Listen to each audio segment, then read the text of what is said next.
Welcome back to the Helmstead. We're building some fencing today. We're making a couple paddocks for our goats. So I thought we'd go ahead and put up some footage, kind of show how that's done. As you can see, we've already have the post up. Now we're getting ready to attach the fencing. So the first thing we'll do is we'll roll out the fence, the length of the section that we want to do. We've got Cason down there on the other end. He's holding down that end so it doesn't roll up behind us. Nate here's in front of us, and he'll clip this end, and then we'll attach it to one of the wooden posts down where Cason is, and then we'll use a fence stretcher to stretch the fence nice and tight, and then we'll attach it to the post. So I'll come back to you as soon as we're ready to start stretching. So Nate, I thought we'd explain to the folks, what's the wooden H about?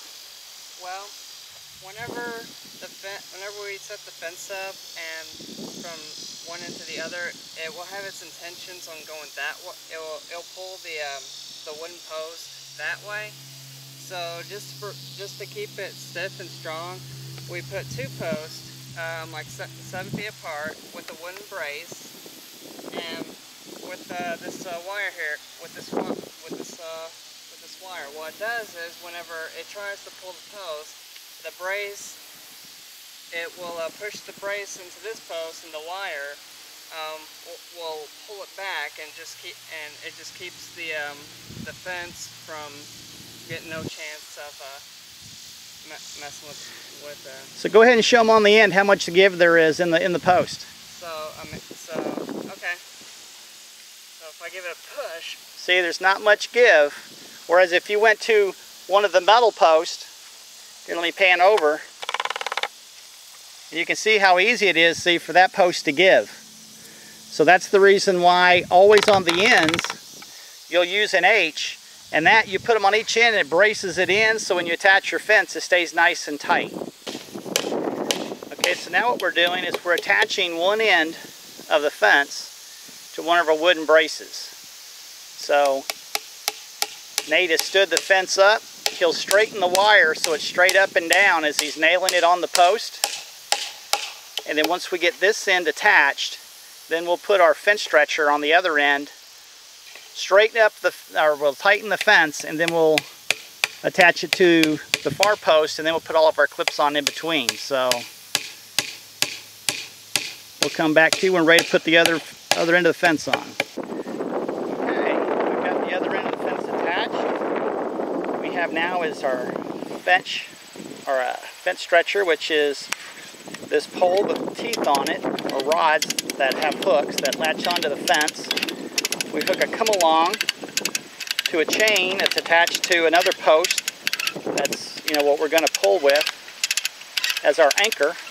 And then we slowly begin to ratchet the fence, bringing the fence tighter and tighter until we get as tight as we need it to be. And then we'll attach it to the post down through there. So let me get a different view. Okay, different viewpoint. You can see the fence as it started loose. Now it's starting to really get tight.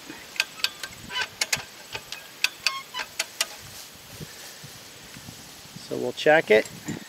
Make sure the bottom is up against the bottom of the post. So you can see it kind of is flopping around a little bit there. We'll tighten it a little bit more.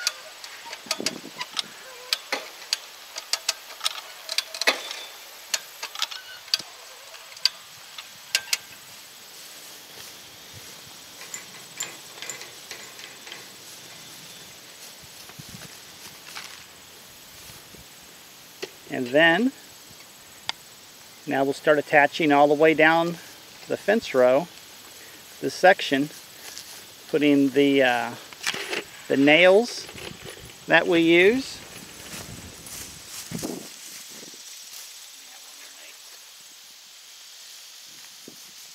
So the nails that we use are U-nails.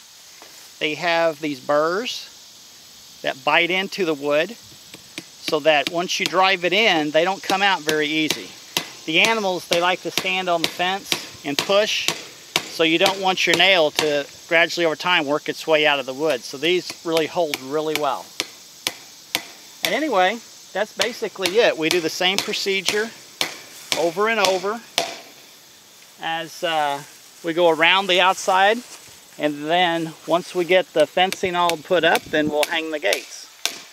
So if you have any questions, please post comments. Otherwise, this is the Helmstead signing off.